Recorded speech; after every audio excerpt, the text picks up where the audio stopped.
Chapter 1. These are the memoirs of Nehemiah, son of Hakaliah, in late autumn, in the month of Kislev, in the 20th year of King Artaxerxes' reign. I was at the fortress of Susa in Hanai. One of my brothers came to visit me with some of the men who had just arrived from Judah. I asked them about the Jews who had returned there from captivity and about those things that were going on in Jerusalem. They said to me, "Things are not going well for those who returned to the province of Judah. They are in great trouble and disgrace. The wall of Jerusalem has been torn down, and the gates have been destroyed by fire." When I heard this, I sat down and wept. In fact, for days I mourned, fasted, and prayed to the God of heaven. Then I said, "O Lord God of heaven, the great and awesome God, who keeps his covenant of unfailing love with those who love him and obey his commands, listen to my prayer. Look down and see me praying night and day for your people of Israel. I confess that we have sinned against you, yet even my own family we have sinned. We have sinned terribly by not obeying the commands, decrees, and regulations that you gave us through your servant Moses. Please remember what you told your servant Moses. If you are faithful to me, if you are unfaithful to me, I will scatter you among the nations. But if you return to me and obey my commands and live by them, then even you who are exiled to the ends of the earth, I will bring you back." Say, bring you back. "To the place I have chosen for my name to be honored. The people you rescued by your great power and strong hands are your servants. O Lord, please hear my prayer.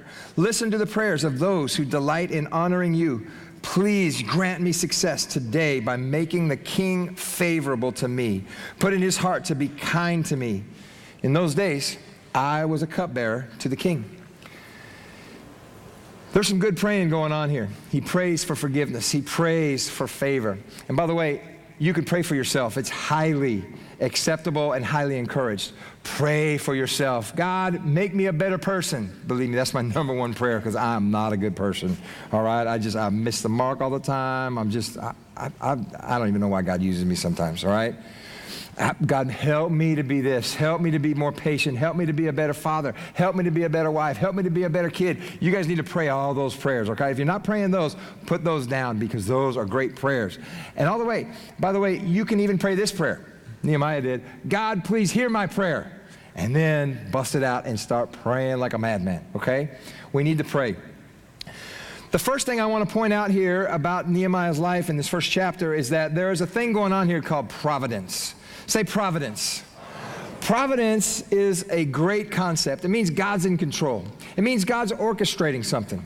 If you guys think back of your own salvation story, maybe you were living in the world and things weren't going too well and nobody liked you and everybody was down on you and everybody's against you and you didn't even like yourself, man. You were like destructive and self-harming, and then you got down to the bottom of the barrel and you go, "Man, there's no way up. There's no way out but up." And then you go, and there's God, right? God orchestrated all the heartache in your life. He let you sow your wild oats. He let you find that you cannot do it yourself. And when you got down to the end of the barrel where there was no other hope, God says, "I'll still take that," right? And that's how God provided, and he orchestrated, and his hand of providence was on you. Or